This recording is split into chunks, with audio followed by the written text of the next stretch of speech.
Coming up on The Overcoming Life with Jimmy Evans. You're driving down the street, someone swerves into your lane, you swerve out, that's good fear. It comes, it goes, and it protects you. Bad fear is chronic and debilitating. It's just this chronic fear. God has not given us a spirit of fear, but of love and power and a sound mind. No human being is ever born with fear. It is an added extra that Satan puts there to control us. Fear is a controlling spirit by the devil to keep us off our promised land.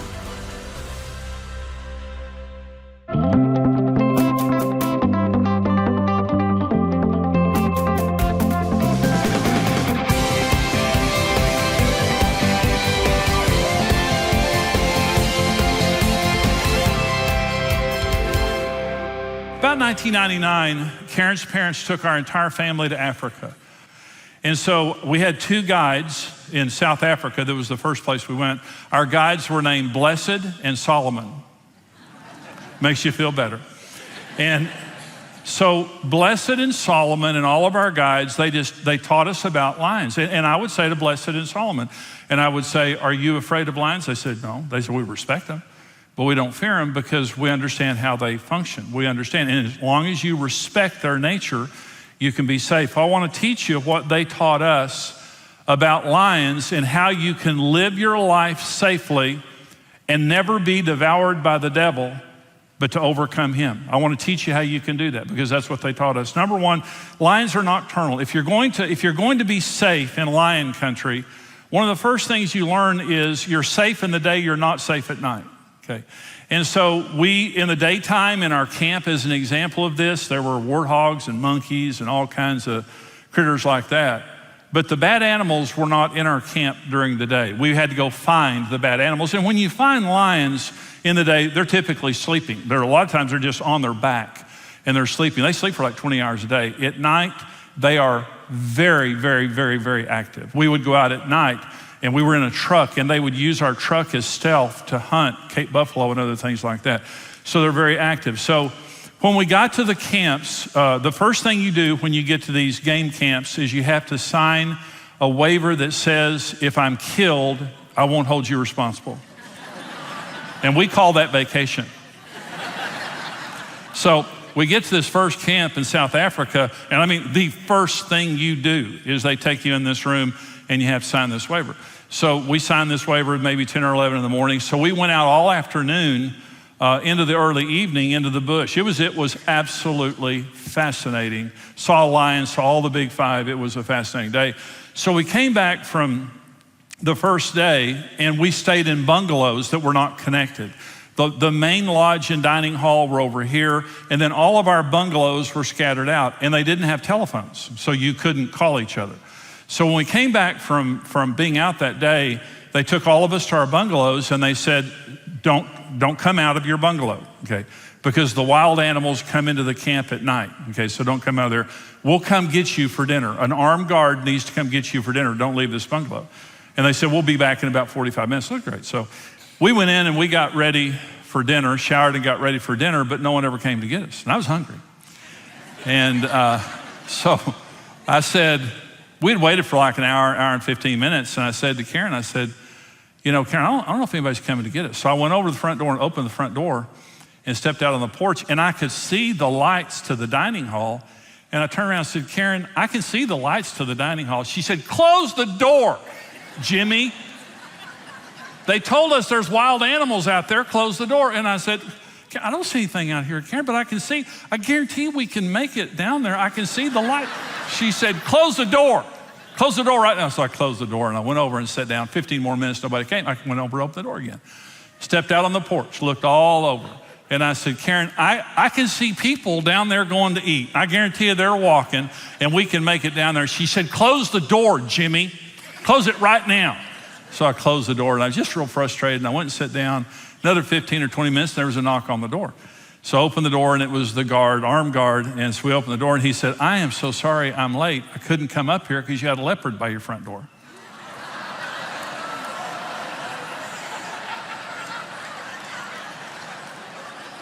I said, that wouldn't be that front door I've been standing next to for 30 minutes, would it? When I stepped out on the porch, the leopard was probably looking at me going, let's don't kill him, it's his first day. Anyway, stupid people don't taste good. There's a leopard by our front door. So lesson 1 for Jimmy was, it's dangerous at night. Darkness is the devil's domain. You're safe in the light. You're in danger in darkness. You can't cast the devil off of his own property. And sin is his rightful property. That is his domain. Ephesians 5, you were once darkness, but now you're light in the Lord. Walk as children of light. For the fruit of the Spirit is in all goodness, righteousness, and truth. Finding out what is acceptable to the Lord, and have no fellowship with the unfruitful works of darkness, but rather expose them, for it is shameful even to speak of those things which are done by them in secret. But all things that are exposed are made manifest by the light, for whatever makes manifest is light. Therefore he says, awake, you who sleep, arise from the dead, and Christ will give you light. See then that you walk circumspectly, not as fools, but as wise. So the number one thing you learn about lions is they're nocturnal. Stay out of the darkness and you'll be safe. Stay in the light. And I'm saying that to us spiritually. Stay in the light. We all make mistakes, make short accounts with God, and get back into the light, because the devil wants to lure you in darkness. Number 2, lions are paravisual. Now this is a crazy, crazy, crazy thing. And paravisual is my word. I don't know how to say what I'm saying, but paravisual is my word. So we were in a truck. They put us in a Range Rover truck, no ceiling, no doors, little half doors on the side here.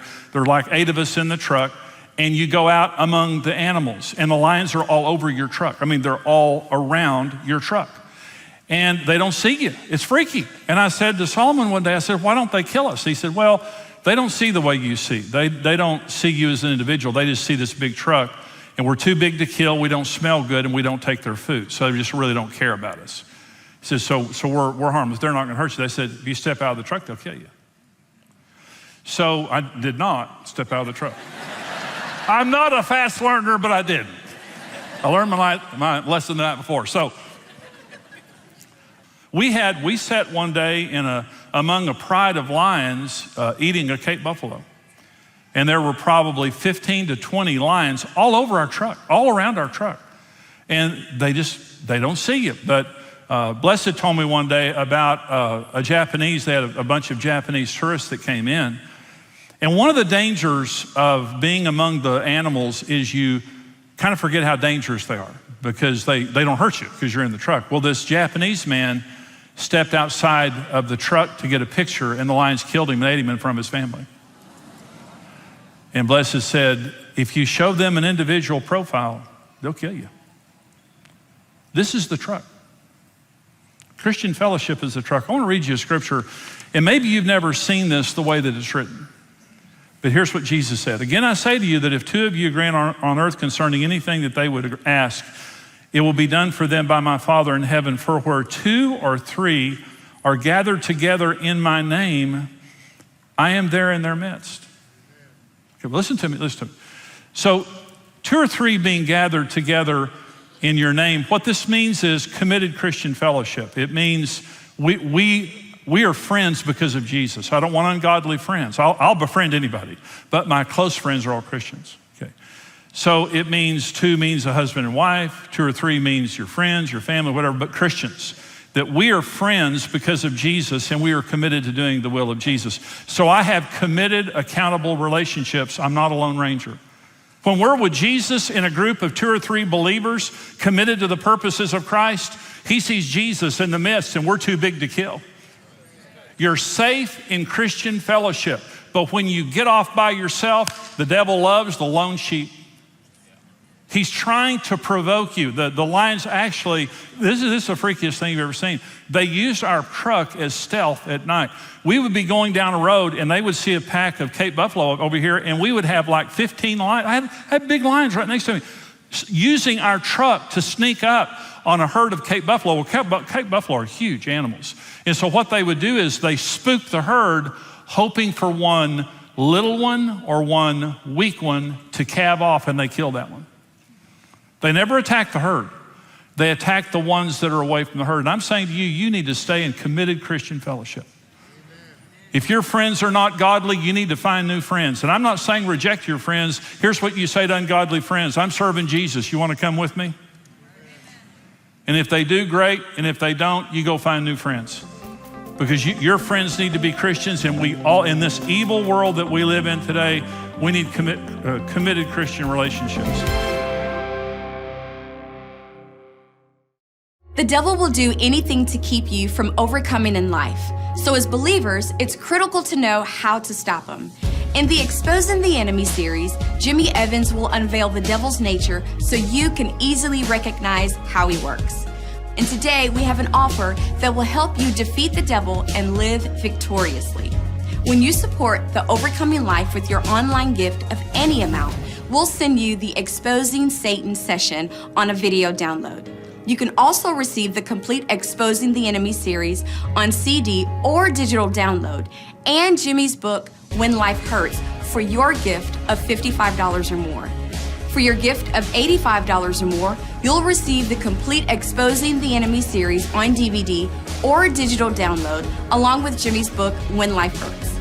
God has equipped you with everything you need to be victorious, overcome the enemy, and accomplish his purpose for your life.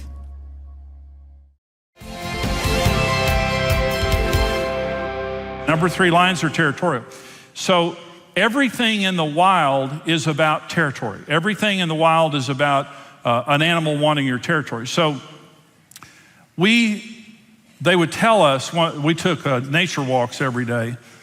And so Blessed and Solomon one day said to us, they said, you guys want to go on a nature walk? And we said, is it safe? And they said, well, it's safe if you're with us. And they had these big hairy guns, and that was great. And in South Africa, we had gone on 3 or 4 or 5 nature walks with Blessed and Solomon, and it was all great. So we went on this nature walk in Botswana, and this guide came up to us, and he said, hey, you guys want to go on a walk? We said, sure. And so it was Karen and me and Karen's dad and another couple. And so there were 5 of us plus the guide. So we got about a mile from camp, and I noticed that the guide didn't have a gun. And I said, hey, where's your gun? He said, we don't need a gun. I said, we actually need a gun. And I'm going to tell you right now, we need a gun. I said, this is what I said. I said, this is lion country. We need a gun. Where's your gun? He said, no, we don't need a gun. The animals are afraid of us. They see us as super predators because we walk on 2 legs. He said, just don't run. If we see lions, if we see something, just don't run. And I mean, I was freaking out. I just got to admit, I was just freaking out, completely freaking out, because I was just thinking, we are in lion country with a crazy guide. This guy doesn't know that he needs a gun. So it was just freaking me out. Now, by the way, Genesis 9:2 says, God put the fear of man on the animals. My neighbor's dog doesn't know that, but all the animals do, others do. So God put the fear of man. So this guy says to us, no, these animals fear us, just don't run. So we're walking down this dirt road, and this bull elephant is approaching us, okay? He's a bachelor bull, which means he's been rooted out of the elephant herd by younger bulls. He's in a bad mood. He's also in musk. There is a hormone coming out of his forehead, which means he's in a triple bad mood, okay? And he sees us. And when he sees us, he starts wagging his head and screaming and rushes us, okay? So so he's coming at us as fast as he can, screaming and all that stuff. So the guide turns to us and says, don't run. I thought, well, I'm not running. I'm going to offer you up as an offering, sin offering to the elephant gods here in about 2 seconds. Jerk, don't bring a gun to lion and bad mood elephant country. Who do you think you are? So, I mean, seriously, we make a single file line behind this guide, and this elephant rushes us. I promise, here's what happened. This elephant is screaming, rushing at us, and the guide goes, and the elephant stopped. And here he came again. Starts all the screaming and throwing his head. Here he comes again. The guy, like that. Elephant walks off.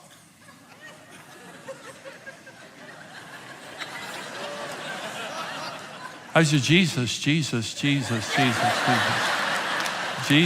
I need to go back to camp and change my clothes. I'll tell you what. Oh my gosh. It was terrifying. So let me say this. The purpose of a lion's roar is to intimidate you so that you'll run away from the territory. They do a territorial display. That's what the bull elephant was doing, which I didn't know about. And see, if you run, they'll kill you, because that lets them know that you fear and that you're not going to stand your ground. Okay. So here's 2 Timothy 1:7. God has not given us the spirit of fear, but of power and love and a sound mind. God has not given, listen to me, the roaring lion is the spirit of fear. We have good fear. Good fear is temporary and protective and circumstantial. You're driving down the street, someone swerves into your lane, you swerve out, that's good fear. It comes, it goes, and it protects you. Bad fear is chronic and debilitating. It's just this chronic fear. God has not given us a spirit of fear, but of love and power and a sound mind. No human being is ever born with fear. It is an added extra that Satan puts there to control us. Fear is a controlling spirit by the devil to keep us off our promised land. God hadn't given us the spirit of fear. So when I got saved, the week before Karen and I got married, the week after we got married, I'd been a Christian for 2 weeks, and I was sitting in the backyard reading a book. I don't remember what the book was, but I think it was a book by Billy Graham, and a sheet dropped down in front of my face, and I could see myself preaching to a multitude of people. That was when God called me to preach. And from that moment on, I had a great desire to preach. And right after that, hours or a few days after that, a terrifying fear came over me about speaking in front of people. Terrifying. Now, I was the class clown. I'd never had an insecure moment in my life. I was the class clown, never had fear about anything. But now that God called me to preach, I had a terrifying fear of speaking in front of people. So I went to work for my dad and worked for him till I was 28. And then one day, the pastor of our church, I never told anybody I could preach because I was afraid of it. I wanted it, but I was afraid of it. So the pastor of our church came up and said, hey, I want you to come on staff as a marriage and pre-marriage counselor. And I said, I can't do that. And he said, well, everybody comes to you guys for marriage counseling, do it up here.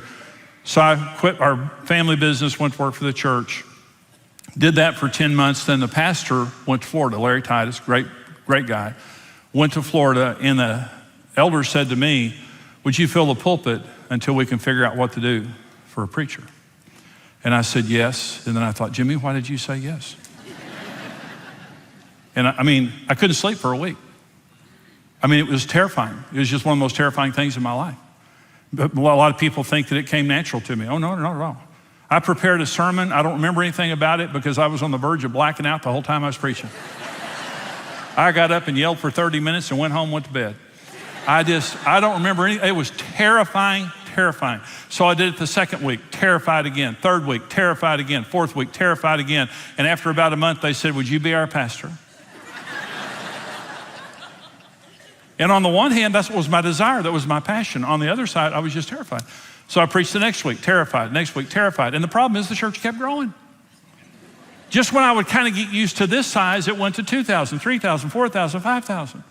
And about the time I got used to that, radio stations called and TV stations called, then radio networks called, then TV networks called, and then I spoke in churches and conferences and larger churches and larger conferences and larger churches and larger conferences and bigger networks and bigger TV stations.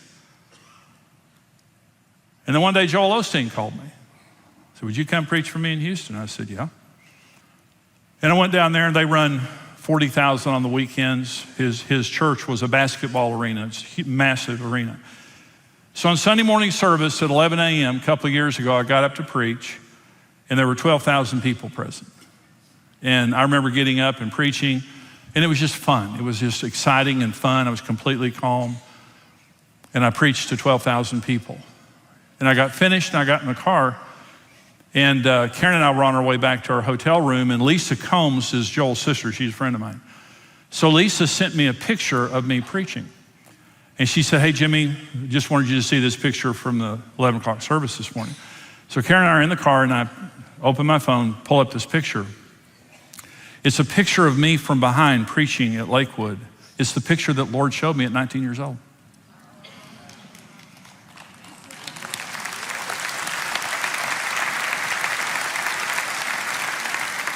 I never knew it was a literal place.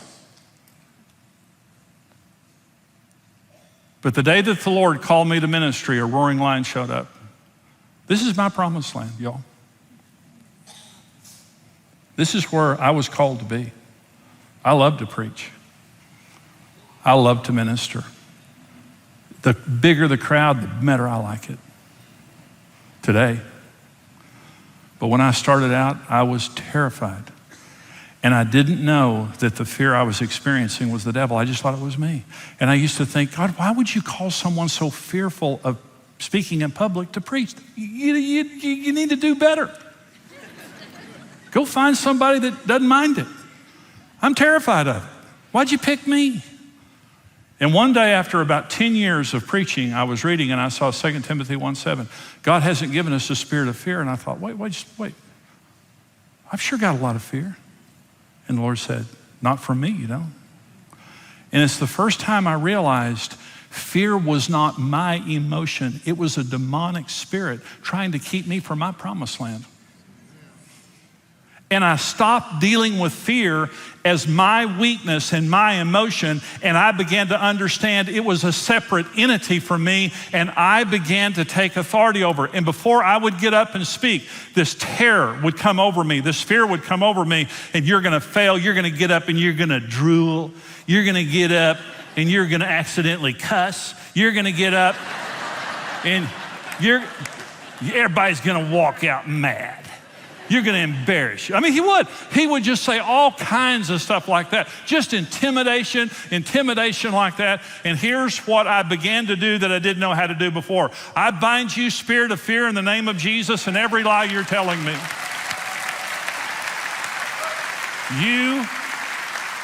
You are a demon spirit, and you're on my territory, by the way. You're standing on my promised land. And not only am I not going to give you the land, I'm taking it back from you. That's my land. That's my promised land. I love teaching people how to overcome because we are overcomers. The Bible tells us that we're more than overcomers in Christ and that Jesus overcame the devil on the cross. He defeated him. He disarmed him. And he has now given us authority over the devil in every area of our lives. But see, the problem with this is only a third of Christians believe in the devil. Jesus talked constantly about the devil. The Bible talks about the devil from Genesis 3 to Revelation chapter 20. And so Old Testament and New Testament, in the words of Jesus themselves, the devil is real, he hates us, and he attacks us. But the way that he is so successful at what he does is stealth. It would be so much easier if the devil would just show up physically and, tell us he wants to destroy us. And we say, no, you can't. Because we would. If we knew it were the devil, we wouldn't allow what we allow. But what makes him dangerous is stealth. In the Garden of Eden, he took the form of a serpent because serpents don't want to be seen. Serpents are stealthy. You don't know they're there and all of a sudden you get bit. That's what he wants. He wants to slither in our lives, do his damage, slither out, and we're devastated and don't even know what just happened. We can overcome the devil on every single front, but we have to believe in him, not fear him, not focus on him. We focus on God and we fear God. But we don't have to fear him because we have been given authority over him. But the damage that the devil does is in people's lives that don't believe in him or they don't know how he operates. So the purpose of this teaching today is to help you to understand you can overcome. You can live a life of freedom and fullness, and you can overcome the devil. By the way, this teaching today is a part of a fuller series of teachings called Exposing the Enemy, and 5 different messages on specifically how to overcome the devil and what he tries to do. For your gift right now of helping us here at the Overcoming Life to come back to you and go around the world helping people to overcome and to live the life God wants them to live. We want to give you the Exposing Satan message. It's one of the messages in the series. The video download. You can be watching it here in just a few minutes for your gift of any amount. For your gift of $55 or more, we want to get you the Exposing the Enemy series, the entire series on CD or the audio download. You might just want to download it and listen to it, begin listening to it today. All 5 messages.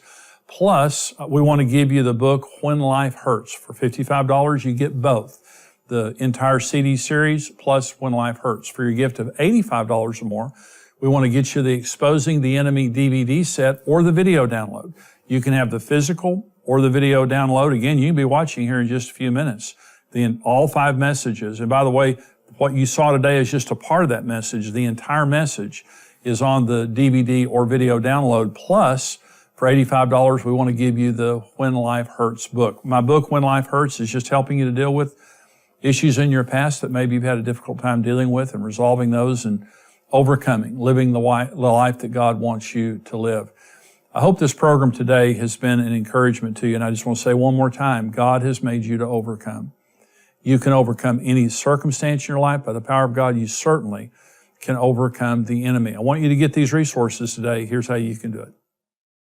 This is the sword of the Spirit. It's living, it's active. You read other books, the Bible reads you, and it says no creature can hide from its sight. Because when the Bible comes in you, it's going to find every demon in hell that's trying to destroy your life, and it's going to defeat the devil. In the Exposing the Enemy series, Jimmy Evans will unveil the devil's nature so you can easily recognize how he works. Support the Overcoming Life with your online gift of any amount, and we'll send you the Exposing Satan session as a video download. He's stealthy, he's slithery, he's a liar, but we have authority over him and we need to use it. Receive the complete Exposing the Enemy series on CD or digital download and Jimmy Evans' book, When Life Hurts, for your gift of $55 or more. For your gift of $85 or more, you'll receive the complete Exposing the Enemy series on DVD or digital download. God has equipped you with everything you need to be victorious and accomplish His purpose for your life. Thank you for watching The Overcoming Life with Jimmy Evans.